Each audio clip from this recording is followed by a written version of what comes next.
Ladies and gentlemen, welcome back to Leaders Dialogue Show. We are discussing the topic worldview. Mr. John Ng'ang'a, how can one tell somebody's worldview? First of all, we must admit that worldview, because they are basic assumptions of a group of people, it means nobody tells you, I assume this. Yes. It's never discussed. So you cannot just look at a people and assume you know their worldview. Yes. You have to stay with them over time. So the first thing that you need to be aware of, if you are going to be somebody who wants to study worldview, is to understand that you can't see it out there. You have to be with the people. You must spend time with people in order for you to discover their worldview. And you start them doing things without explaining. And once you start seeing them doing things that you are lost, but they seem to have no problem, it tells you behind what they are doing is an assumption which you are not aware of. So living with them will help you to see whether they have basic. And the same thing to talk about even what we are talking about Christianity. Somebody can tell you verbally they are born again, but you only need to see the way they are behaving with the opposite sex who are not married to them, to tell them they have an assumption which you are not aware of. That's true. There is something about it. Just by watching them, you can tell, the verbal thing is, I am born again. But the way they are relating with the opposite sex who are not married to them can tell you there is something not quite biblical in the way you live things. So the first thing is you live with the people. Second, but of course this thing is also applying to you. That if the Bible says one thing, if the biblical view is one thing, but you feel like it's okay to do another thing, it tells you the assumptions on which you are operating with are not biblical assumptions. And I think that's something very important for us to be aware of, even as we live. So check yourself. Yes. Second thing, that can help you is to watch people. You say something and they get very annoyed.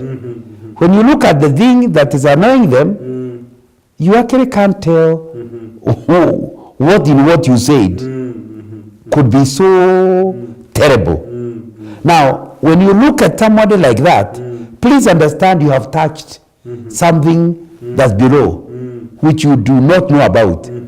And you would have to apologize, then seek to understand what the real problem is. Because normally, you get annoyed by something else because you have made a certain assumption. So like what I was saying, you are a bulldog. Now, in that community, a dog is a terrible thing. Nobody can associate you with a dog. That's true. So you mean he is courageous or he hardworking. He understands that you look down on me. I'm useless. You know, many places in Africa, a dog is not something allowed inside the house. So you can see clearly what annoys him is not just the name dog, but the implications, the assumptions that are below. And so even we ourselves need to check ourselves. Yes. What annoys us? Yes. For example, your wife gives you food from the left side. Then you get too annoyed. You even lose your appetite. Yes. Surely, scientifically, there is no...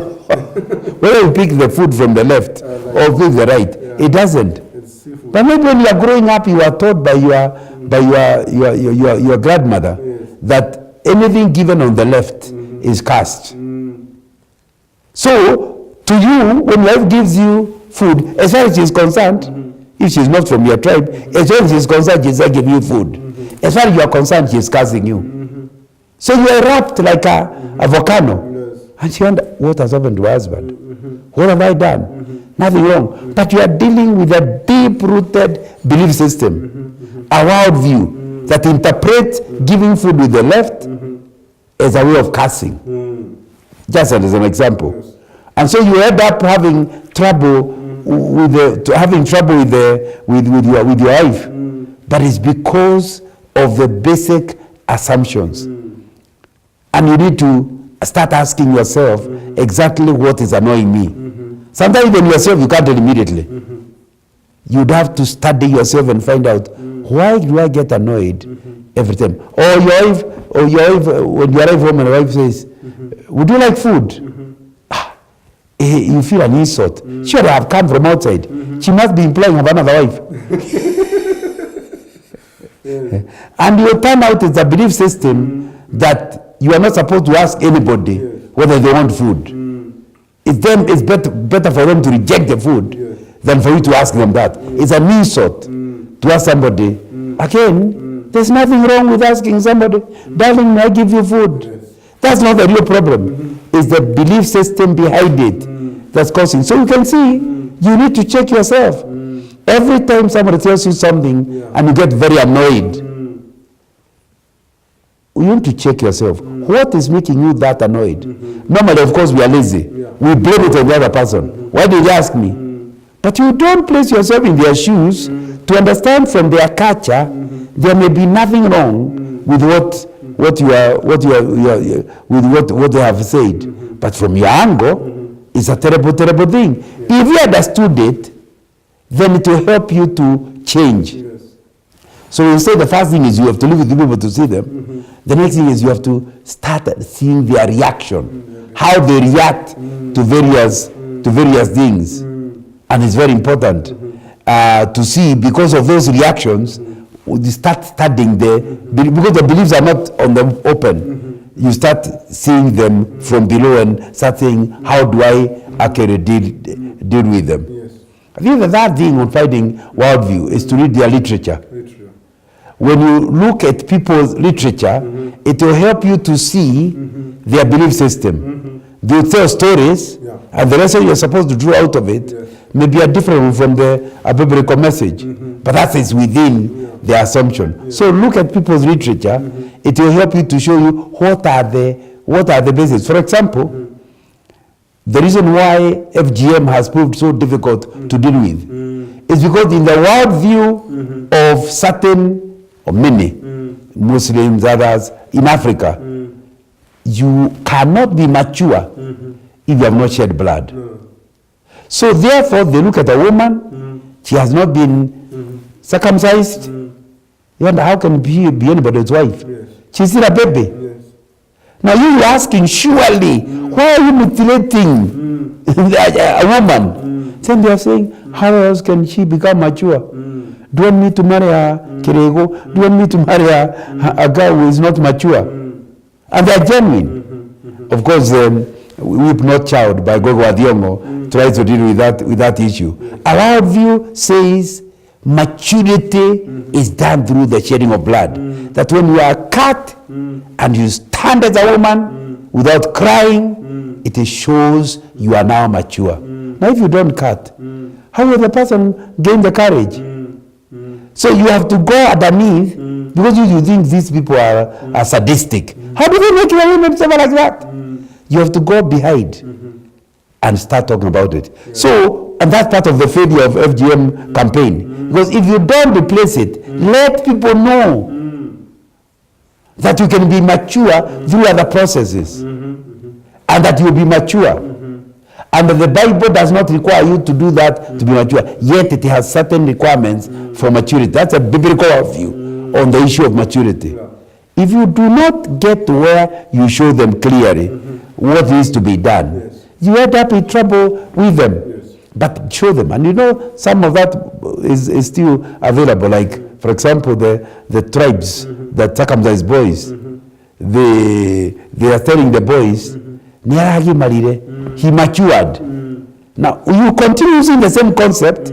So the guy, that means the girl, the sister did not mature. Because you're saying the boy matured when he was circumcised. He went to the clinic, he came back, cut, now he is mature.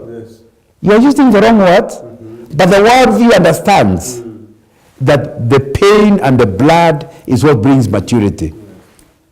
But you know the scripture don't know that. In fact, the Jewish babies were circumcised on the 8th day. Nobody can mistake an 8-year-old baby for mature. But our worldview starts talking about that we are maturing. So we need to deal with that concept if we want to deal with FGM. Even the men must not become mature because of the cut.